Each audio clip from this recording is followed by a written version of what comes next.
some insights today. I'm the product manager of BMW GT3, but I have kind of an overview over all the other things. What are we doing here?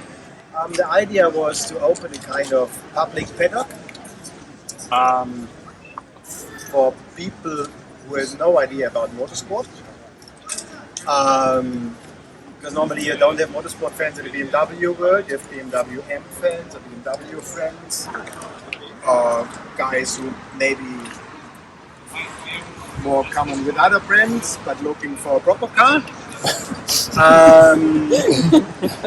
And as we have the 50 years anniversary of BMW M, we decided to close the BMW M World celebrity with the BMW Motorsport expression. In normal world, all these things are just happening on the racetrack. And if you are a race fan and you go to a racetrack, you never ever ask someone to have a look inside his truck, because these people are always working. They're looking busy, they don't take care of you, you just need to find their wheels or whatever. But that's why we said, okay, fuck off. We go for open the trucks and give you the chance to see something inside, to ask questions, to come closer to the race cars, to give you some unique experience. Oh, I think they race. Each weekend. Every weekend? Every weekend. But these cars not, so these cars are, it's a show car. That's one of our test cars for the Ford GT4. But the other race cars, they are racing each week. So the green one from Valkenhorst is the car of Marco Wittmann, was winning last week's Sunday race of DTM. The 98 car is a car which is running in the GT World Challenge in Tourens. That car is coming from Schubert. They're racing next week again in GT Masters. So these all real racing cars, those show and shine thing, they are really properly working. So we start with at least my race office.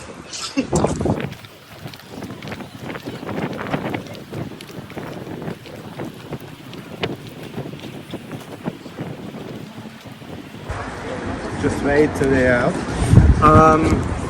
We have these trucks are made to ensure the service on track. Because a racing team is buying the car, a racing team is buying spare parts, a racing team is hiring guys, a racing team is going on track to go for racing. They have a kind of spare parts stock to ensure they can properly work, but they have not everything. And to ensure they have everything in case they need, we go with a spare parts truck on track.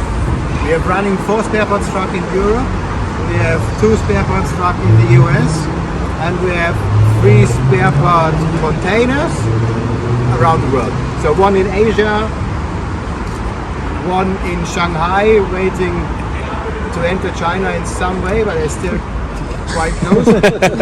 And 1 is going to Middle East, just to ensure that we are everywhere where races are.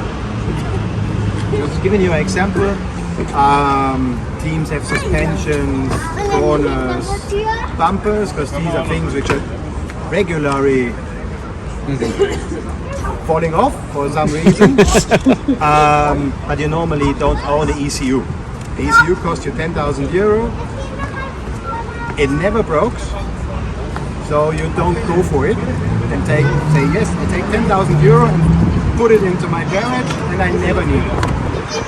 So if it's not working, you go in the spare parts truck, say listen, I'm not happy, I have to pay €10,000 but I need to drive. So then the customer is happy because he gets the ECU, I am happy because I make a business, and then it's okay for everyone to have the spare parts truck on track. And on top it gives me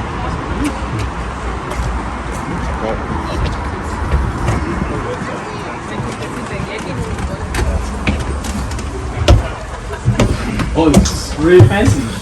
it is. Oh wow, this is the office, huh? Yeah.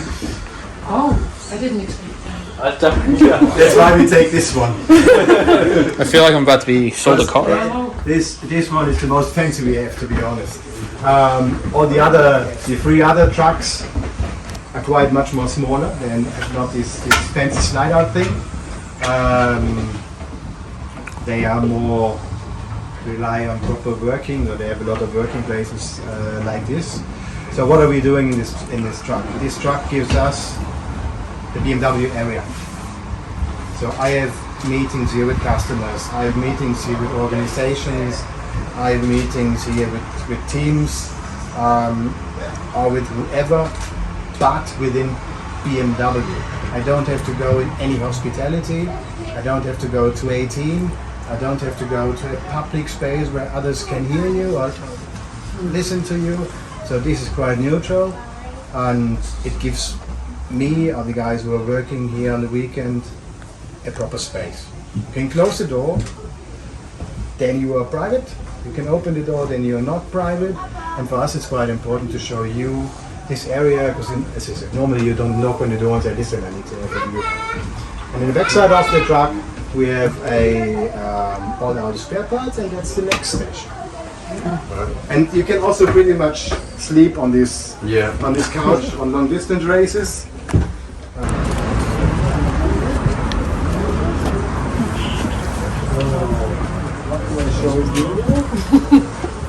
So you see, this car is full of parts. It's worth it 750,000 euros. Oh wow. At least we have minimum, except a stair chassis, we have minimum one car in the truck to ensure we have everything we need. You guys keep a spare engine? Yes. Wow. Because even a spare engine is nothing what you normally own as a racing team. Because the engine is good for 20,000 kilometers. The engine is pretty much based, it's not pretty much based, it is a street car engine. We just modified the oil sump and the engine loom, and that's it. And the oil sump has been just modified to survive by cornering and to get the engine quite low into the car. So crankcasing, pistons, rods, cylinder head, valves. The same horsepower? Yeah, but a bit more, it's 590 Okay. maximum. Generally it's the same range. But after 20,000 it's Cool. So, what do we have here? A fog light. Fog light. Yeah, it's a fear light. We call it fear light because drivers are afraid in the dark. That's why we call it fear light. It's most likely used for endurance races, because for sprint races you don't take this weight and you don't take a part which costs you a fortune just to have it on the car. Some idea what it costs? 8,000. 5,000. 2000. You're a good customer, huh? So it's at 5,500 euros. So if you guess the price, you get it, So right? for you and for you it's too cheap, huh? So a pair with this at 11. Yeah. So that's why the team is normally not using this headlight for a normal standard race, because you always have contact with a racing car. Race car is made to get contact because you don't keep your distance. Sometimes it's difficult to look races because the driver is just thinking about his position, not about the money someone has to pay for. But you see, those parts are all on the GT3 are bespoke parts. We just developed those parts following some design regulations and some regulations coming from the FIA or GT3, but just for this one car. Does BMW subsidize these? Are these like factory racing where it's a partnership between you and them, and part of their income is prize money and part of it's BMW money? Or they're totally self-sufficient? On customers. Customers are buying those cars. Customers are going on race check for their cost. Customers are doing what they want with the race cars in the series which are available. We build the cars following the regulations. We sell those cars. We taking care for the services, and that's pretty much it. There are some series where we are taking part of, like DTM, like Nürburgring 24 hours. So we just support with drivers, sometimes with a kind of budget, but we never own them. It's always up to the team. What's the average price for like a GT3 or a GT4?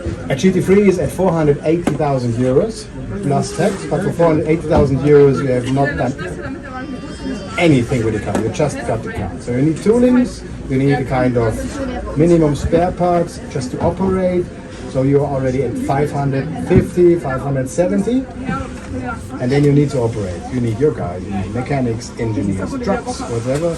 So going for a GT3 per year is costing you 700,000. What would a GT4 run? GT4 is about the half. It is expensive. It's like this. And they make their money through advertising and private? Yeah. Drivers paying for, sponsors are paying for. You have some teams like Schuler, they own a dealership behind, so you push your reputation. You push your reputation in taking care for them. You push your expertise of your guys. We are pushing expertise of our products, quality of the products. So it's motorsport is always an expensive thing, but you try to transport something. So if I tell you the engine in this car is coming from a street car, which in fact is on a GT4, for example, it's just a street car engine, street car gearbox, just a special made differential, but it's fine for racing. We don't have any other radiators, we don't have any special thing made on the car, we don't have any special ECU on the GT4. It's just a street car with a cage running in competition. So, and there is no recommendation to change the engine on GT4. So they just run until the engine breaks. But it does not break after 5,000 Ks. And it's the same in a GT3. So this is what we transport with the motorsport. It's the quality of the cars.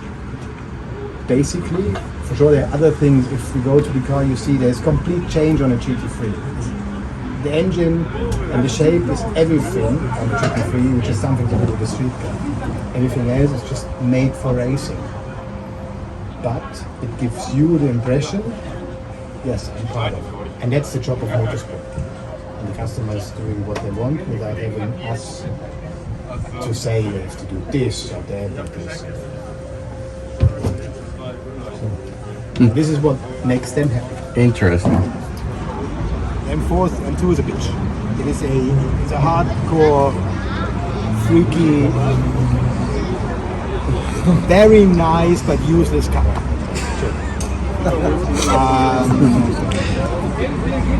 But the M4 is kind of 911. It is the same. So I never could take an M2 and say, listen, that's the next GT3 thing. I simply would not go for it. It's a bitch. You're right. I owned it. You're right. And it bites. Yes, it is a very nice car, and it's one of the best cars ever, but it's not accepted. M4 is pretty much more serious, it's more sporty, it's quite strong history. You can compare M4 with the 30 to 3. It is accepted. It's an icon. It is a sporty car. But the M6 was never accepted at all. Never. First question on the M6 was There's a luxury. I don't remember seeing that. No. Yeah, it was around for a little while. and on the M6 I always got a question, it's such a big car, why did you use the M6? It does not look sexy, it's not sporty. iconic car. The M4 is the same size. It's not the No one staple was of the asking brand. why did you use this big car? Everyone says, oh, it looks so small, it's so much more sporty. No, it's the same. So, I think you're going to piss off a bunch of M2 lovers over here. don't do this public, huh? So, coming to the driver's side.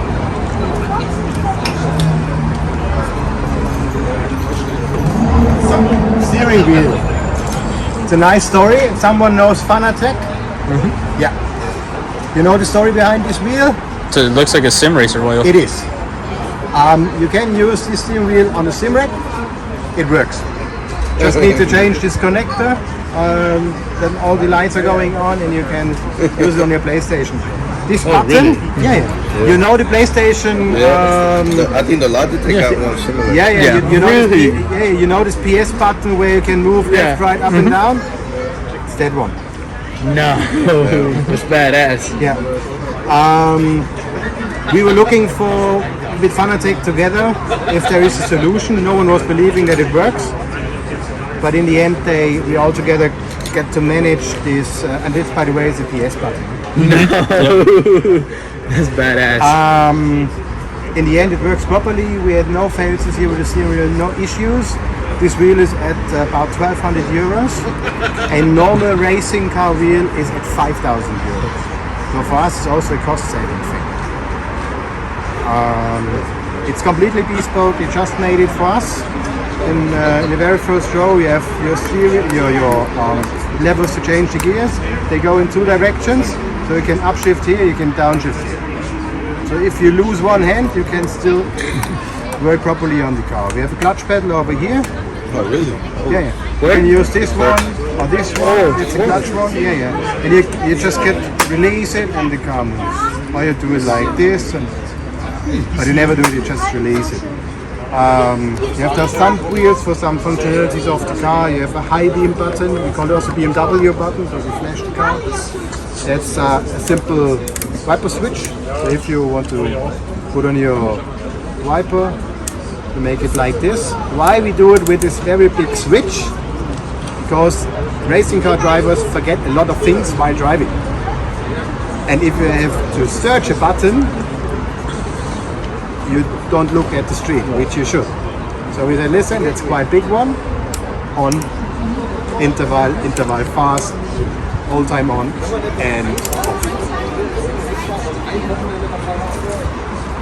So, seat. The seat is bespoke speed of BMW, so we don't buy the seat at Recaro or whatever. We just build it by our own. The design is coming from the M3 GT2. It is fixed to the chassis. It is fixed to the cage in the back. Why? One, safety. The more fixed point you have, then safer it is. Stiffness. And stiffness means feedback.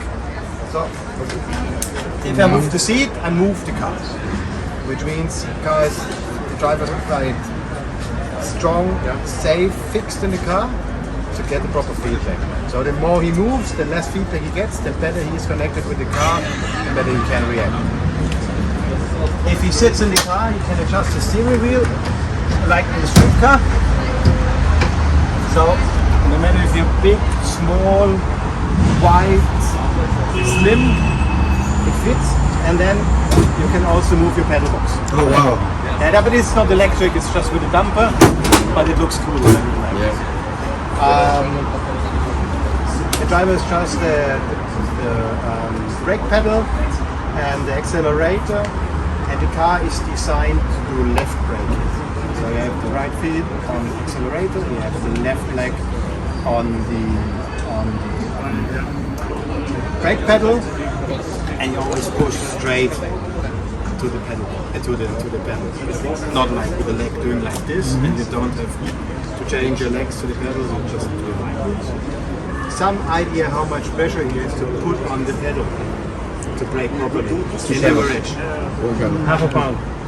What is half a pound? Kilos? Some ideas of kilos? For 45 kilos. No, half. A quarter of a kilo.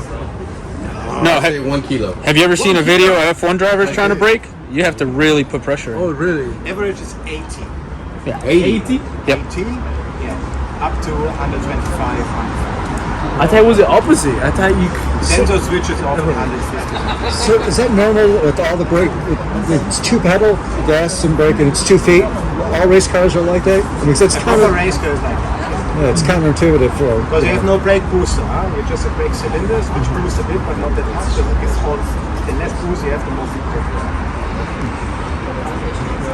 That's why some of them have legs like Yeah, like mine. like you. They always have to push, so it's about 80 average.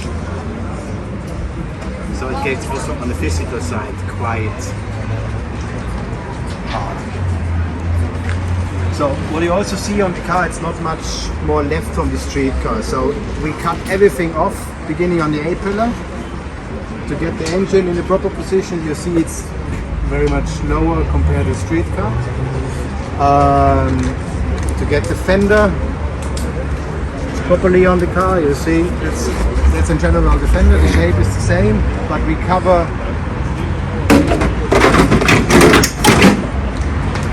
the wheel with it. So if the car comes into the pit and you have to do something on the suspension, it's just open some fast connectors, removing the fender, go on the suspension. That's pretty much it. You can clean up everything properly. It's the same like in the rear. So you see, if you compare to your street car, you start to cry because we take the bare chassis and cut everything off we don't need. And this all happens in Regensburg, in Werk Regensburg, because they are a certified manufacturers. Regensburg, yeah, that's For the FIA. So we went to by ourselves. So it's not a part what we buy. We buy the single parts or the tubes, but it's completely welded within BMW. I think Regensburg is also, they make a lot of the American parts for the cars. Yeah. So this comes off the single line. Initially, the car design, and we're just with the chassis. The standard chassis comes from Dingolfing, and at a certain point we just take it from the plant. So it never gets completed. It never gets completed. And we take it from the plant, then the chassis goes to Regensburg. Regensburg cut off everything we don't need, and everything we need. And then it goes to we call it KTL, it's a coating fab. I don't know if you see it, it's a quite big area which you just go for the corrosion, anti-corrosion coating into bars and rolls through. And then we get it painted in Garching and collected. Because everything is handmade on this car. So we get the bare chassis, we get all the single parts, and we just collect it at BMW in Garching. Is the roof carbon fiber? Yeah, pretty much the whole car is carbon fiber too. Yeah, on the outside is. Because on the outside you just need the shape. The shape. There are, we call it boxes for the regulations where you can change things or not can change things. For example, we can extend the car by 6 centimeters, but we are not allowed to change the general shape of the car. So if you look at the front, kind of, yeah, because you have to recognize it's still a street car, you have to follow the rules. If you look at the front, it's the same like on the street car. Same dimensions, same air intakes, because we are limited on the air intakes. 5 air intakes for the street car. And therefore we just use what we had, which is quite good from the street because we have quite big holes in the car. If you look at the nose, hello.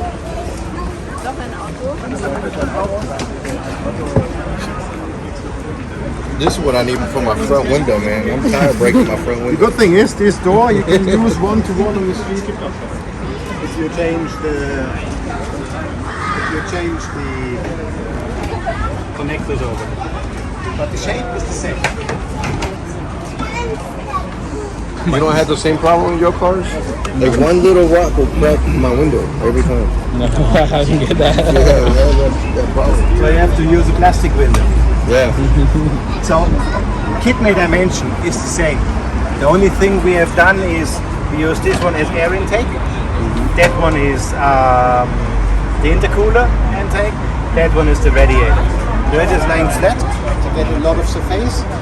Air intake has been changed from water air intercooler thing to air intercooler. We have the headlight here, which also have the same shape but completely other interior than the street car. And here is the additional headlight. Oh, the fog light, yeah. So you see, if you compare it with the street car, it is exactly the same. You just have here your air intake, but the light is giving you the same face like you have with that one.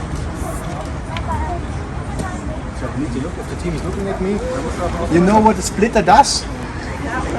Brings the car down. It Up. separates the air, going underneath the car, taking care for the airflow, going down.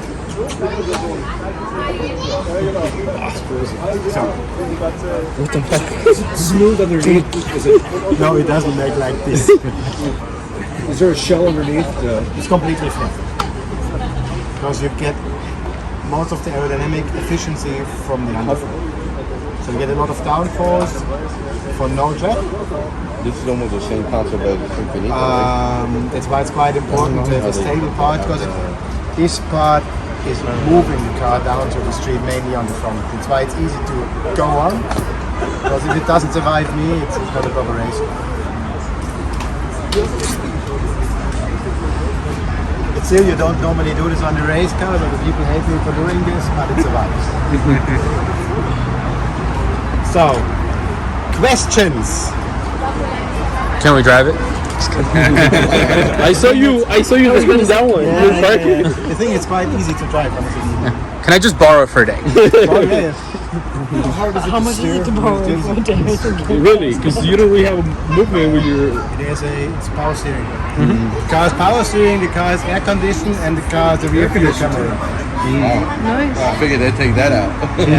Yeah, air conditioning is Required to be a street it's car? not required, but it is very important for the driver. Because the car without air conditioning, you have 50 to 60 degrees inside, which is not funny for no one. No. No matter how good you are on the physical side, it's 60 degrees inside. You say, fuck off. So, air conditioning is bringing down the inside temperature of something about 30, 32. Simply more relaxing for a driver. Still hot though. Still really hot. It's still hot, but it's 30 degrees less compared to having no air conditioning. And as I said, no matter how fit you are, you survive longer and better in 30 degrees than in 60. Yeah. So, and I'll be asleep at 60 degrees. yeah, Ow. yeah, you're gonna die. Right? and even if you're quite fit, it costs you concentration, it costs you focus. Oh, there's the If posters you right have there. a not comfortable area where you have to work, so you sit